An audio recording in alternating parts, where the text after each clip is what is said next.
OKS Youth Ministry Podcast, where three of the OKS Youth Ministers talk about youth ministry. I'm Michael Deese, and I'm joined by Hunter Puckett and Jeremy Crow. How are y'all? I'm good. Well, I will say, I'll tell you, you're getting Jeremy unfiltered today because I am on Benadryl. Oh, and so there's no telling what will happen. I like that. Not only that, but we have a special guest who works really close with Jeremy. And he's the man. Oh, yeah. And his name is Patrick Caffey, and he is Jeremy's. What? I get you own him, right? Is that how that works, Patrick? Yeah, that's how that works. How's it going, guys? It's going good. He's one of my youth deacons. Yeah, one of your youth deacons. And so today, we're on this teaming up series, and today we're talking about teaming up with your deacons. And not just necessarily only youth deacons, but deacons in general in your church as a whole. I like the hand movement. So let's, that you made. and the listeners can see it. We need to get a camera in here. We got to do it. Okay, so let me start by checking in with our Greek scholar, Hunter Puckett. And Hunter, tell us about the word deacon. Where does that come from? It just means worker. Okay. And what's the Greek on that? Diakonos. Okay. I was wondering how you'd say that. That was way fancier than I expected. Worker, servant. But that describes Patrick perfectly. Yeah, a worker and a servant. Yeah. And also a golf whiz. That too. Yeah, well. Yeah. He is a really good golfer, I hear. The best. So if you have a deacon that you think can beat Patrick in golf, we will get that set up. Yes. Perfect. And that's the episode, guys. All right. So Patrick, tell us a little bit about being a deacon in general. How has that been treating you? It's pretty good. I enjoy being around the kids. I have one that's currently in Jeremy's youth group, and he still doesn't mind having me around, So I think that's a plus, and as long as he wants me around, that's where I'm going to be. Got another one coming up next year who's going to be in Jeremy's youth group, and I think That's awesome. I think it's just good to see the men of the church that aren't directly involved with the youth to be involved with the youth and to have a relationship with kids, so that it's not just Jeremy that they're seeking out to talk to. That there's other men in the congregation that care and want to be around them and want to hang out with them and have fun. I love that, and they have more than just Jeremy to be able to reach out to. Yeah, I think that's important. Now, can you just a brief explanation of what do you do full time? What's your job? I am a project manager for software development for a company out of Houston, Texas. Nice. Nerd alert. Nerd alert. No. So, I'm a software guy. Yeah. But the point of that is so our listeners understand that deacons have full-time jobs. But they are not like youth ministers where we can call them every single day and do whatever we need. But we have to understand them, understand their role, understand their time, understand that they also have a life outside of being a deacon as well. Yeah. So, Patrick, tell us what all roles, because you're not just youth ministry deacon, but you have other roles. What other areas do you serve as a deacon? I serve on the technology team. We put together. Nerd alert. Yeah, I know it. Guys, it's not going to come back. We do the audio and the graphics for the screen, for the illustrations for the sermon. Yeah. Put together the songs in the presentation. I also am part of the outreach team. Once a month, we visit the nursing home and we take a group of kids or just take a bunch of songbooks and we just sit at the nursing home and we sing with the residents. We lead them in singing, let the kids lead them in singing. And it's something I really enjoy. I like seeing their reaction to our kids and how they relate to that. Yeah. Hold on. I want to take just a second and just say, before we really get into what we're talking about, and just say, man, Patrick, thank you so much for everything you're doing. You're awesome. Yeah, man. I enjoy it. And all of the deacons that are out there that are doing what you should be doing, thank you guys. Y'all are awesome. I mean, seriously, it's an incredible thing for youth ministers to know we can depend on you and you have full-time jobs that you're having to do, and then you're taking that free time that you have, the very Volunteer. limited free time, to volunteer to help out our ministries, to help out the church ministries. It's a big deal, you know? Yeah. And so thank you so much to all the deacons. If there's any deacons out there listening, thank y'all so much for what you do. And if there's any youth ministers out there that don't respect your deacons, you need to, because they're awesome. And they can either really help your ministry or really hamper you if you're not Oh, wait working a second. alongside them well. You hear that? You hear that, Patrick? I hear that. Okay, just making sure you knew that. But something cool that Patrick does as well is he also takes time off to be at Maywood Christian Camp with us for the week. Yeah, he and be a does. counselor and really dive into those kids' lives. So he's not just being this youth deacon at church or all the other jobs he just mentioned. He's actually showing the kids that he's willing to be there for them. Yeah. That he's willing to sacrifice his time, his work week, so he can be there and help them out. And he's also been at all of the retreats that we've done as well. I just wanted to say, it's important for deacons to understand their role.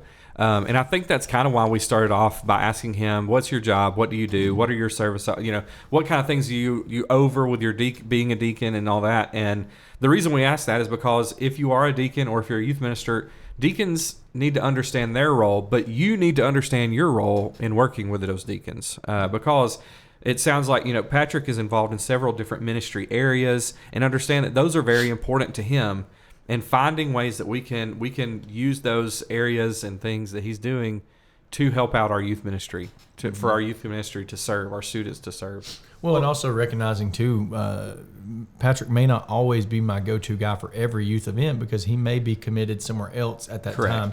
And so, respecting or recognizing the areas in which he is involved outside of youth stuff. So, Jeremy, a question for you. When you're communicating with Patrick, like we've said, Patrick does a lot. When you're communicating with him, how early and how often are you having to communicate for the things that you need done? Hold on, wait just a second. Patrick, how early and often Yeah, that's is what Jeremy? I was going to say. Let Patrick answer. How early does Jeremy need to contact you to get things done? When he finds out he needs it done. Yeah. Well, and the reality is, Patrick and I, we're friends outside of the role with youth, and we're just friends. And so we text and talk a lot and cut up, and every day I send him some dumb, something from Facebook to laugh at, it seems like. But when I'm talking to him and other, deacons that we have that are involved with youth, I try to send them stuff at least in advance, a few weeks before something's going to have to be decided or something's going to have to be done. That doesn't always work perfectly. There's reality. Sometimes you've got to make a decision on something. What I do try to do is if there's something going on, like say there's a student, a few weeks ago, I started talking with one of our guys about baptism. And so this last Wednesday I got to baptize him. It was awesome. But I sent out a message to these guys and just said, hey, this kid's really talking about this, thinking about this. Can you guys be praying for this specific kid? Communicating those kind of ministry moments too for the deacons, I think that there's value in that for them to know. They don't have to know every detail of every conversation I have, but it's helpful for them to know if there's a kid that needs some extra attention or prayer at the time.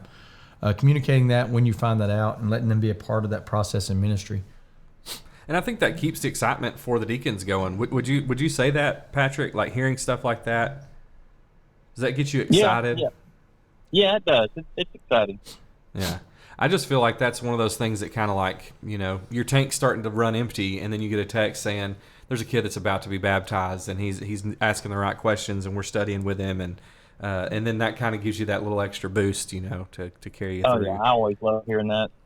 So one of the things that I think sometimes we think about youth deacons, we think, well, they help you with budget planning or they help you with task fulfillment or whatever. One of the things that I find, and Patrick does this very well, is jumping in and being engaged or involved with the students when we're at an activity. Last night we hosted a devotional thing at the church building, hung out, played basketball, played cornhole. The kids played hide and seek, and we played all this stuff. We had a Devo, had dinner together. Patrick wasn't the guy leading the devotional thought, or he wasn't the guy leading the singing, or he wasn't the guy serving the food. He was the guy standing beside a cornhole board, like cutting up with and interacting with kids or shooting basketball with them. And there's such value in those kind of relational moments with your youth deacons. Yeah, that's what I always tell. I said this in the last episode or 2 episodes ago or something. Like, that's what I tell my adults that go on retreats and stuff. I say, just be present, Mm-hmm. you know. It's just a tough thing to do, to recognize, because you want to hang out with the people that you are peers with, and find, you know, making that extra effort to just say, I'm going to go play cornhole with a bunch of teenagers and stuff, instead of just sitting back and talking to my friends, you know, in the whatever room or whatever. Yeah. So Patrick, let me ask you a question. In your length of being a deacon over the youth, is there a time or maybe a memory or a moment that has really stuck out to you? Yeah, and I think you've mentioned it on one of your previous episodes, but Jeremy has allowed me to assist him in going to Uplift Christian Camp over the summer.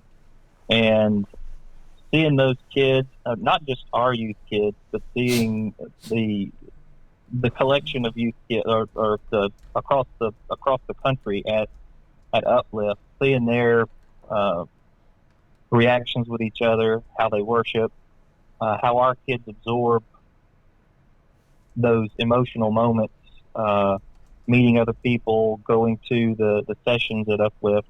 That trip was very uplifting to me, seeing their connection with each other, their connection with God, and their willingness to allow me to be one of the group, if you will. Yeah, He was helping run the Mafia game every afternoon at free time. that's right. Yeah. And it was fun. That's the first time I actually learned how to play that game, by the way. That was so fun. That's awesome. Because, you know, Heart Soul was there with y'all, and we did everything basically with you guys, and that was just a lot of fun. Really cool. Go ahead. I was just going to say, something that you definitely have to take into consideration is something we very briefly mentioned at the very beginning, is that Patrick has a full-time job, and he has other responsibilities at home, and he has responsibilities with his kids, and his kids play sports, and they're involved in the community and different clubs and different things, and you have to keep all of that in mind when you're planning out things and you're asking for help on these things. And so it's very important that you respect their time, because this is something that was very overwhelming to me when I first started working as a minister, and I was up there preaching when it like hit me, and it hit me like a truck. And I was like 22 when this happened, and I got up and I'm preaching to the church, and I look down, and there's a guy that I know that owns this company, and he's like a multimillionaire. And I was just thinking, as I'm preaching, my mind completely went off onto this whole thing, and I was like, am I wasting this guy's time? Like this guy's worth like 30 cents or $30 a second, and I'm just up here talking, and he could be doing something else and making more money or doing more things or being productive in some way. And here I am, a 22-year-old, not, you know, I'm up here preaching, and I don't think that this is his best use of his time, you know. And so keeping that kind of stuff in mind, you need to respect their time. In fact, what were you going to say, Jeremy? Well, that's kind of what I was going to say, is understanding when he can be available, and understanding also, you know, for Patrick or for Ronnie or Ryan, Tyler and Randy, these are all the guys that work alongside me in youth stuff. They can't always respond immediately. They can't always, like we just did, you know, interviewing for interns in the last few months. I send them the link to all 5 guys. Maybe 2 could jump on an interview call, you know, a Zoom call. Sometimes 3, maybe 4. But Patrick was almost, I think, at every one of them if he wasn't. Nice. But you know, you got to understand that they may not be able to do that, right? Whenever you need something, they can't give an immediate feedback, and understand and respect that. You know, they need maybe a little more time to consider things, or they need to look at it after they get off their real job, whatever it might be. So. Well, I love it because knowing both of y'all and seeing y'all interact at Maywood and camps and stuff like that, you see Patrick still taking this job very serious. Oh, yeah. And not that, I mean, I think he takes everything serious, but I mean, it's so easy for a youth deacon to say, oh, well, we have a youth minister, I'm just going to hang out and just, you know, as long as he's doing good, it's okay. But to see y'all really interacting between each other, spending time together, you know, talking and discussing, even outside of the church, of, you know, what are the needs of the youth group? How can we make the youth group better? What's next? Yeah. And that's also very encouraging to me. What's the thing, let me ask this for you guys. What's the thing that you hope for the most out of your youth deacons? Like, what are you looking for personality-wise or leadership ability? What are you looking for out of a good youth deacon? Someone like Patrick. Aww. I'm not saying that because he's there, but somebody that's bought into youth group, somebody that wants to be there, somebody that wants to see these kids grow just as much as you do. Yeah. And they're just there to help you in any situation that arises. I've got some really, really good deacons here at Hartselle, and I'll shout out to Matt Steele and Bradley Phillips and Mark Reynolds. Bradley. I can Good just guys. keep going. I don't want to just keep going because it's going to take forever if I keep. But man, it's a really cool thing that whenever I'm texting them or feeling that, and I just say, hey, I've got this and this and this, and then I get a text back that just says, hey, whatever you need, man, I'm there. I can do it. And so getting that kind of feedback from them, and these are the kind of deacons that we wish for. People like Bradley and Matt and Patrick, and we've got so many different people that we could just continue to name that we depend on, that we appreciate, and it's important to give that appreciation and give credit where it's due. I've had deacons that I'm not able to reach a kid, but that deacon was, and they've had a Bible study and they baptized the kid. And it's a kid that I was not able to reach. I had tried and tried and tried. They didn't have anything, but this deacon came in and took over, and then was able to lead them to Christ. And then it's just a cool thing to watch your deacons committed to the ministry that you're committed to. So I don't think Patrick is the type of person that expects or wants this necessarily. But how do you guys show appreciation to your deacons? And it may not be youth deacons only. It might be, other areas in which they serve. But what's something that maybe you do to give that credit, like Michael's talking about, or show that appreciation? And then after that, Patrick, tell us, in a moment where you've been recognized or appreciated in that way, kind of what, how that impacted you or what it meant to you. Yeah. We do a congregation appreciation dinner, and it's really hosted by the elders and I guess it's really the elders' wives and ministers' wives. We just show up, but we're there to thank every single person in the congregation. We really highlight the deacons, the teachers, anybody that has a big role on that. And then any leadership meeting we have, deacons, elders, ministers, we do a meeting once a month, and I think it's the first Sunday of every month. Yeah. And I always try and hype everybody up on that, telling them they're doing a great job, and those meetings can get very dull. They can get very, they can kind of get sad sometimes, just on the things that everybody's going through, the things that we're dealing with, and just trying to excite all of the deacons and get them excited for what's going on, making sure that they know that their work is not in vain. Yeah, and I've kind of slacked off on this a little bit. The last couple of events that we've done, I've slacked off on this, but typically I write a handwritten note. I have these little postcards that I'm able to just send out, and I write out a handwritten note that just says, thank you so much. One of the best ways that you served was this, and I name a specific thing that they did, and then I just say, thank you so much for loving our kids and being a part of our ministry. And sometimes I'll send like a little $5 gift card with it, Whoa. I just want them to know that they're appreciated, and that the things that they're doing are making a big impact in our kids' lives, and it's just a big deal, having somebody bought in as much as we're bought in. So Patrick, how big is the gift card that Jeremy sends you? Hold on. Hey, Patrick, it seems to be some static. There seems to be some static on the line. Sorry, we may be losing you. No. This is something I have done at times, is sending a card like we were talking about, but I absolutely slack on doing that. And that's kind of why I wanted to hear y'all's ideas, because I'm not good at, making big moments of appreciation. And I know that most of the guys that I've got, they aren't waiting for that. They don't feel unappreciated, but we need to go out of our way to do those kind of things to build those that we serve alongside up. Yeah. So Patrick, what are some things that Jeremy or the church has done that have been like lasting impact things where they gave credit or showed appreciation to you? I don't think it's necessarily Jeremy. Well, it is Jeremy, but the car, I think it's just the acceptance or the act of knowing that I can be there and that Jeremy can ask me and the kids accept me. I think that's a big enough reward for being able to do this. I love hanging out with the kids. They, I'm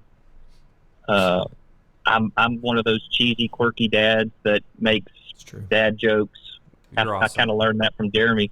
And they make me feel like one of the guys, and that's just, it makes me feel good that they accept that. So tell us about when maybe you have expertise or knowledge in an area that your opinion is asked for, or your thought about something, your input, whether it's youth ministry or technology, whether it's outreach, a moment where, you're being asked for your input, and, do you look forward to those kind of moments, or do you get nervous when someone asks for your input?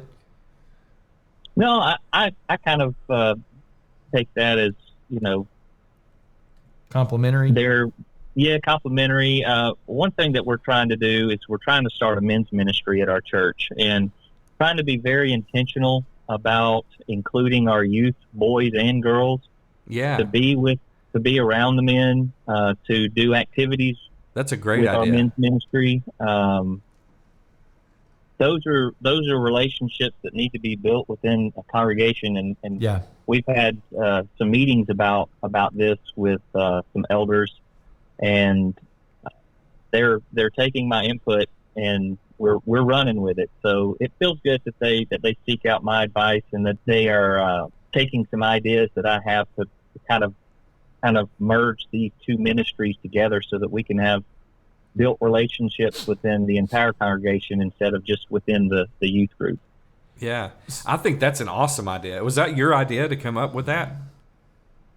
No, I mean, we all discussed it, and I'm trying to be very intentional about it. Not only just including our youth kids, but our kids ministry as well. Dude, that's an incredible idea. Like that's awesome. I love that. So let's talk about go ahead. Sorry, Patrick. I just think it's important that our kids get to work work alongside and serve with their dads, see how their dads serve, and see how the other men in the congregation serve. Definitely, yeah. So in working alongside deacons, Hunter, Michael, what are challenges that we might face along the way? There's been some times in the past where my vision doesn't align with the vision of the deacon. Mine and the elders' vision doesn't align with the vision of the deacons, one of them or two of them or whatever. And there's a lot of, again, it goes back to this communication thing. You've got to communicate better and make sure that you're communicating right. But meeting with them and discussing, this is our vision. This is what we're trying to accomplish, and we want you on board. And those deacons are not agreeing with the things that you're trying to say, and they don't. And so there's going to be those little challenges, those little conflicts that come up where you just say, well, I still want your feedback, I still want your help on this, but we're going to move forward with what we're going to be doing. And I'm sure that there's times where those things kind of come into effect, where those things happen, and you feel awkward talking about it. Yeah. Have y'all ever experienced this before? Is this where you're kind of thinking in a different direction than maybe your youth deacon or one or all are thinking? Yeah. And what you've got to have in those, and this is something that Patrick and I have and I think a few of the other guys I do too, having that relationship outside of the task that you're trying to accomplish, so that when you disagree or when you have a different idea about something, you don't leave mad, and go back to your corner and take your ball and go home. You both can communicate about the idea, the positives and negatives of what you think about it, and still work alongside each other. Because the reality is you're never going to always agree with everybody about everything. There's going to be tension, and you have to figure out how do you work through that tension together. Yeah. Well, another thing too is this idea of territory issues, and maybe not as much between youth deacons and youth ministers, but maybe youth ministers and other deacons. I mentioned in the past that we have a deacon that's over the bus, and that's his only thing. Is it filled up? Where is it going? Who's using it? The common maintenance stuff like that, and it's making sure that I'm not stepping on his toes when I'm needing to use the bus, or making sure I'm communicating well when I need it, making sure I'm communicating what kind of gas I have when I return, making sure that I fill out the forms properly to let him know who's on the bus, where we're going, when we're getting back, what's wrong with the bus, is everything good, things along those lines. Make sure that there's no territory issues on that. So that and communication, obviously. You want to get into a quick elders meeting, tick off the guy who manages your bus and leave it junked up after every trip. You'll find yourself in an elders meeting real quick about expectations not being met. Right. And so, keep those things in mind when you're working alongside deacons and elders even. But these ideas of just, you have different visions, there's territory issues, you don't want to step on any toes, where, Patrick said he helps with the technology things, and you just telling him, hey, let me do this, and I'll do, and not stepping on those toes, because chances are Patrick's probably better at what we're trying to accomplish than we are. Here. Then at doing this, he would be better at this. Oh, yeah, 100% better at this. And in fact, Patrick, do you want to be our editor? You do not want to do that. That could be part of your ministry. That could be. That's great. Yeah. Sound tech. No, but like not communicating to your people what you need of them, or assuming that the communication's been made, that causes all kinds of tension. Mm-hmm. Yeah. And we've said it on multiple episodes. We are assumed to be irresponsible and to lack the ability to do things in that kind of way, in a professional way, and we've got to dissuade that idea in youth ministry.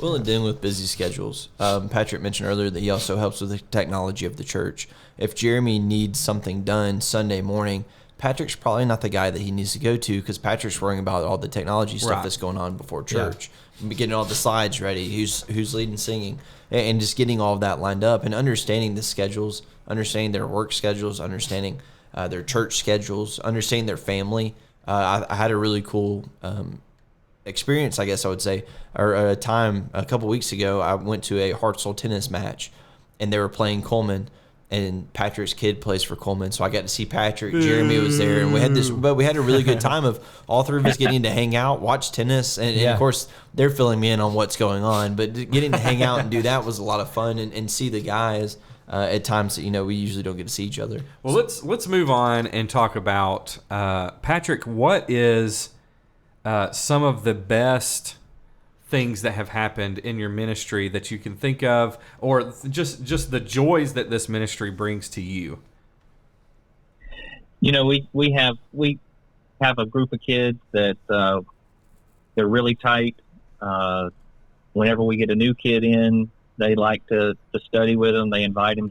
They invite them to places to eat, Sonic, whatever, and eventually they get to the point of, hey, are you baptized? And they're in that conversation with those kids, not just at church. They're out and about. They're sitting at the table at Hardee's, trying to study with this kid, and eventually that kid gets baptized, and that's happened on multiple occasions. Yeah. And those are really joyous moments in youth ministry, seeing the kids work with each other rather than the kids saying, well, you need to go talk to Jeremy and study about that. Jeremy will know better. Or they dive into that kid and they work with that kid, and they study with that kid, and it's great seeing that with all the youth kids that we have. It's not just one or two that are doing this. They're all hanging out. They're building relationships now. They're seeking out and getting out of their comfort zones to talk to new kids, and it's just great to see that happen in your youth group. So I'll say, for what he just mentioned, and you guys probably do this as well. Anytime like we're on a trip, we did a ski trip this last January, and we were coming back from the ski mountain. We were sitting down to have dinner, and one of the kids, she said, "Hey, can I talk to you?" And I pretty quickly realized, hey, this is going to be a conversation about baptism, right? Yeah. And so I grabbed one of my elders that was nearby and said, "Hey, can you sit in with us and talk?" And it's one of those moments where if you can pull a deacon or an elder into that conversation about what's going on with a kid, whether it be baptism or whether it be a struggle they're having in some spiritual way. One, it helps them have a better relationship with that kid, but two, it helps that kid know that there's not just one person who's paid to care about me in ministry, but there's these people who genuinely care about me, that aren't on the staff, that aren't working here, that are having these conversations, and it makes a beautiful moment, a blessing moment for our students. Yeah. I think just in ministry in general, when everybody is G-hawing and everything is going really well. It is one of the best things about ministry. It's one of the best blessings. You have this person who supports you, who's behind you, who's gonna, they'll. And one of the wives texted me this from one of the deacons, and they just said, he will fight a bear for you. You just point him in the right direction, and he'll do whatever he needs to do. And it's a deacon that supports your ministry and is bought into your ministry can be your biggest advocate when it comes to anything. You need a little more money. You want to go to a new event. You want to participate in something that you don't normally participate. A deacon that says, yeah, I've been to these and I support this. Jeremy does a good job with this, and Hunter does a good job with this, and we want him to go on this thing. And when you have a deacon like that, there is no stopping you. There's no stopping your ministry and the goals that you're trying to accomplish. A blatant example of that is Uplift that he just mentioned a few minutes ago. Yeah. Uplift is so expensive. It's outrageously expensive for what it costs. And so for me, this year I put in my budget a bigger number for the church to I did too. Cost sharing, with Uplift, because I think it's such an important event. And had Patrick not been with me last summer, he might look at that and go, man, that's a lot of money for that, right? But because he sees the benefit of it, he said that's one of the best things I've been to with our kids. He can see, hey, it's worth us pouring a little bit more of our funds into helping kids go to this so that more kids can be involved. They're just so intentional at Uplift. They are, man. Do such a good job.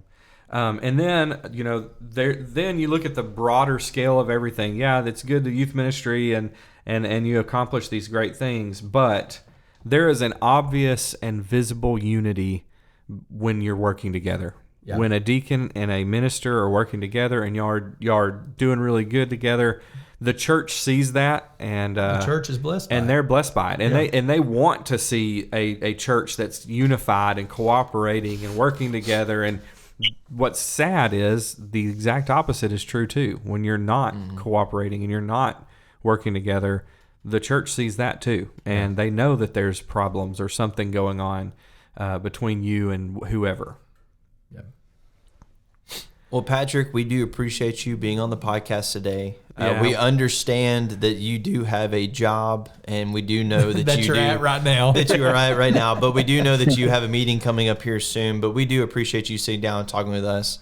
We thank you for, like Michael said earlier, we thank you for what you do at the church. Yeah. I'm thankful for what you do for all the kids at Maywood and just the impact you have on everybody around you. I can honestly say that you have made an impact on my kids and my ministry. Yeah. And you don't even go to church with us, That's true. You've made an impact in my life, and everything. Okay, and you're landing on really thick now. He's not going to Hartzell, and you don't even go to Hartzell, and he won't. Being able to, and he won't. But being able to make that big of a difference, I mean, it's a big deal, and we definitely want to be respectful of your time and everything. And thanks for being on the podcast today.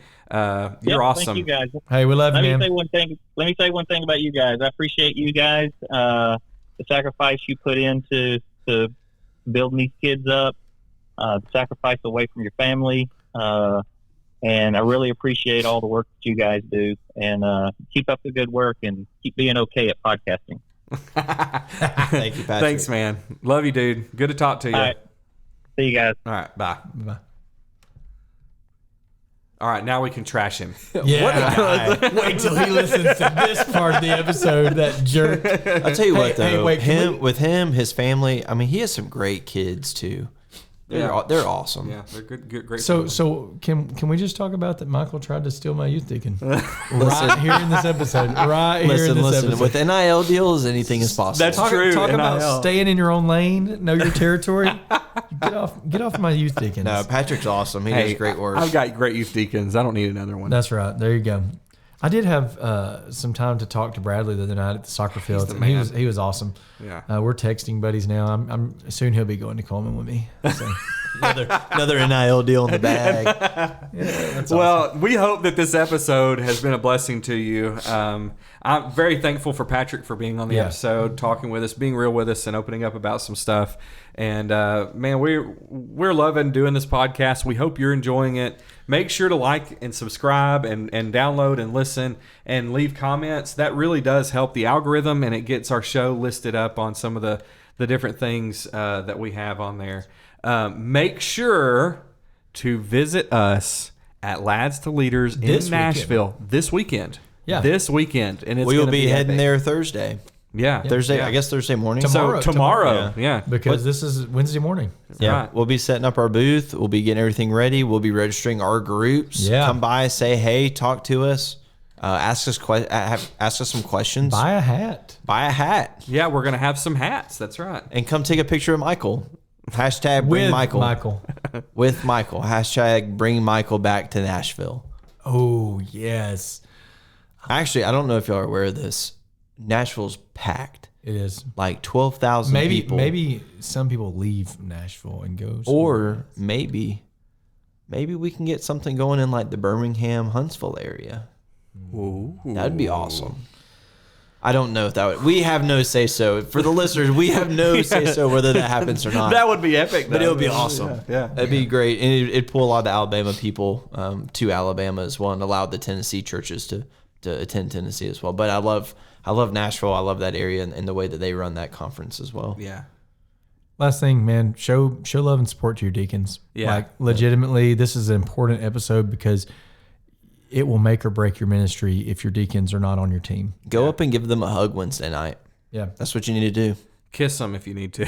On the mouth. Too far.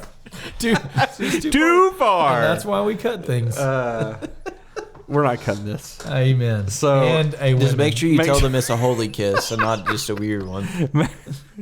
Make sure to like and subscribe. Check out our website. We hope your ministry's blessed.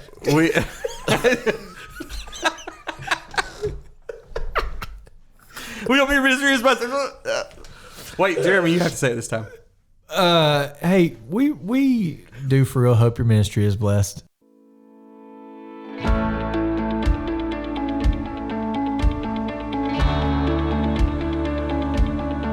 Thanks for joining us today in the important conversation of youth ministry. Go and follow us on Instagram and check out oksyouthministry.com for more information about our upcoming episodes. We'll be dropping a new episode every Wednesday morning, and we look forward to talking with you again next week. And hey, it's okay to be the OKS youth minister around, but let's all strive to be just a little bit better.